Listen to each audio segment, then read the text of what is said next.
the mighty Atlantic Ocean, vast, uncharted, a watery shroud hiding the secrets of the world. For centuries, it stood as a barrier between Europe and the riches of the East. But one man dared to dream beyond the horizon. Christopher Columbus, a mariner from Genoa, envisioned a westward passage to the Indies, a shortcut to the gold and spice markets of Asia.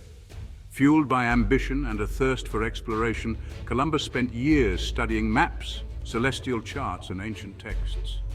He believed the Earth was smaller than commonly thought and that a daring voyage west could reach the Orient faster than the traditional eastward routes. His vision was met with skepticism by many, but Columbus remained undeterred. He sought patronage from various European courts, facing rejection after rejection. Finally, after years of tireless efforts, Queen Isabella of Spain agreed to finance his audacious expedition. With royal backing, Columbus assembled his fleet, the Nina, the Pinta, and the Santa Maria, three relatively small ships poised to challenge the vastness of the unknown. On August 3, 1492, they set sail from Palos de la Frontera, leaving behind the familiar shores of Europe and venturing into the uncharted waters of the Atlantic. Columbus's journey was fraught with challenges. Weeks turned into months, and land remained elusive. The crew grew restless, their hopes dwindling with each passing day. Mutiny simmered beneath the surface as the endless expanse of the ocean tested their resolve. Yet Columbus pressed onward, driven by his unwavering belief in his calculations and the promise of reaching the Indies. Life aboard the ships was arduous. The sailors faced a daily grind of hard labor, maintaining the ship, adjusting the sails, and ensuring the vessel stayed on course. The constant motion of the sea made even the simplest tasks a challenge, and the lack of personal space added to the strain. Each day blended into the next, a monotonous routine broken only by the occasional sighting of marine life or a change in the weather. The vessels, tossed about by the relentless waves, offered little comfort to the weary travelers. Storms were a constant threat, with towering waves and howling winds that tested the limits of their endurance. The ships creaked and groaned under the strain, and the sailors clung to whatever they could find to avoid being swept overboard.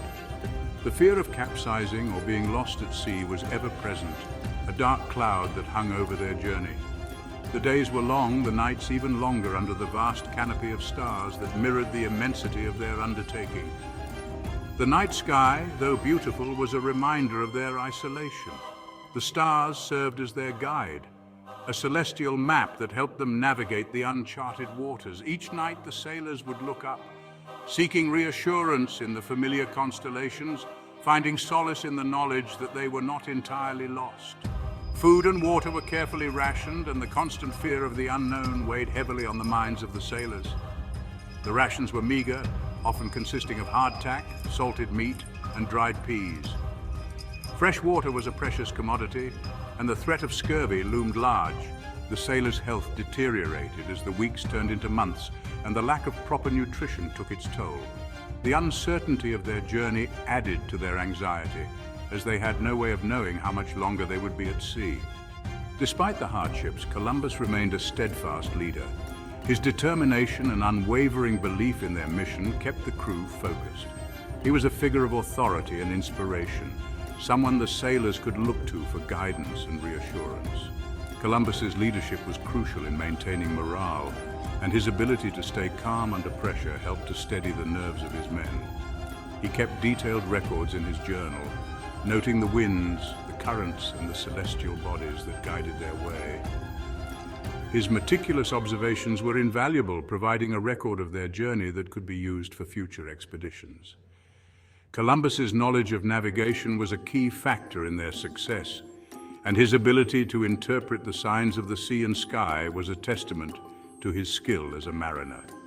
He addressed the fears of his men, quelling their anxieties with a mix of discipline and inspiration. Columbus understood the importance of maintaining order and discipline on the ship, and he was not afraid to enforce the rules when necessary.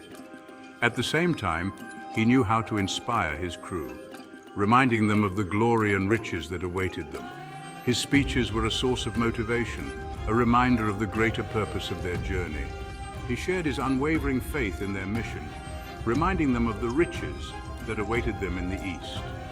Columbus painted a vivid picture of the treasures they would find, the spices, gold, and exotic goods that would make them wealthy beyond their wildest dreams. His vision of the East was a powerful motivator, a beacon of hope that kept the crew going even in the darkest moments. As days turned into weeks, small signs began to appear, offering glimmers of hope amidst the vastness of the ocean. The sight of birds flying overhead, the appearance of driftwood, and the changing color of the water were all signs that land was near. These small but significant changes lifted the spirits of the crew, providing tangible evidence that their journey was nearing its end. Birds flying overhead, pieces of driftwood unlike any they had seen before, and the changing color of the water hinted at the proximity of land. The sailors watched these signs with growing excitement, their anticipation building with each passing day. The presence of birds was particularly encouraging as it indicated that they were within reach of land. The driftwood, too, was a sign that they were close to their destination, a reminder that they were not alone in the vast expanse of the ocean. The crew, sensing the end of their arduous journey, regained their spirits, their eyes scanning the horizon with renewed anticipation. The mood on the ship shifted from one of despair to one of hope, as the sailors began to believe that they would soon reach their destination. The sight of land would be the culmination of their efforts, a reward for their perseverance and determination. Finally, after more than 2 months at sea, a lookout's cry pierced the air. "Tierra! Tierra! Land!" The cry was met with a mixture of relief and jubilation as the sailors rushed to the deck to catch their first glimpse of land. The sight of the distant shoreline was a moment of triumph, a confirmation that their journey had not been in vain. The sight that greeted them was not the spice markets of the Indies they had imagined, but something entirely unexpected, a land unknown to Europeans. The lush, green landscape was a stark contrast to the barren ocean they had crossed, and the realization that they had discovered a new world began to sink in. The sailors were filled with a sense of wonder and excitement, eager to explore this uncharted territory.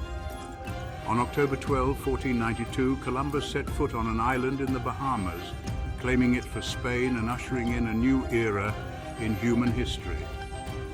This moment marked the beginning of a new chapter, one that would change the course of history forever. Columbus's discovery opened the door to the exploration and colonization of the Americas, a process that would have profound and lasting impacts on the world.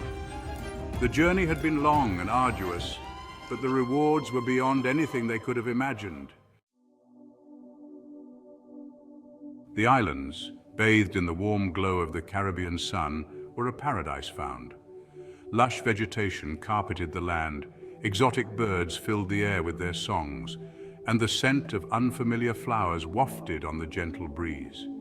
The native inhabitants, the Taino people, approached the newcomers with curiosity and kindness, offering them food, water, and gifts. Columbus, in his encounters with the Taino, observed their customs, their language, and their way of life. He described them as a gentle and generous people skilled in fishing, agriculture, and the crafting of intricate ornaments from gold. He saw in them potential allies and subjects of the Spanish crown, noting their willingness to trade and their lack of sophisticated weaponry.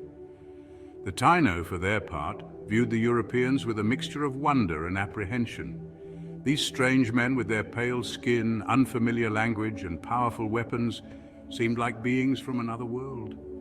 They shared their resources and knowledge with the newcomers, unaware of the profound and often devastating changes their arrival would bring. Despite the initial harmony, differences in culture and language created misunderstandings. Columbus, driven by his mandate to find gold and establish trade routes, viewed the Taino through the lens of his own European worldview.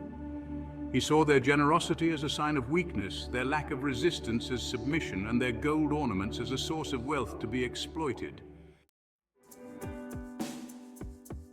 Columbus, convinced he had reached the outer islands of Asia, named the inhabitants Indians. He explored the Caribbean archipelago, discovering Cuba, Hispaniola, present-day Haiti and the Dominican Republic, and other islands, each with its unique beauty and resources. He marveled at the unfamiliar flora and fauna, collecting specimens to bring back to Spain as proof of the wonders he had encountered. News of Columbus's discoveries spread like wildfire throughout Europe. His return to Spain in 1493, bearing gold, exotic spices, and tales of newfound lands, sparked a wave of excitement and ambition. He was hailed as a hero, a visionary who had opened up a new world for exploration, conquest, and exploitation. Columbus's voyages, initially intended as a daring shortcut to the east, had inadvertently unveiled an entire continent previously unknown to Europeans. The New World, as it came to be called, held the promise of vast riches, untapped resources, and new lands for settlement. The allure of the unknown, the prospect of wealth and adventure drew explorers, conquistadors, and colonists across the Atlantic in increasing numbers. However, the European hunger for land, gold, and power would soon cast a dark shadow over the pristine shores of the Americas. The arrival of Europeans marked the beginning of a cultural clash, a collision of worlds that would have profound and often tragic consequences for the indigenous populations.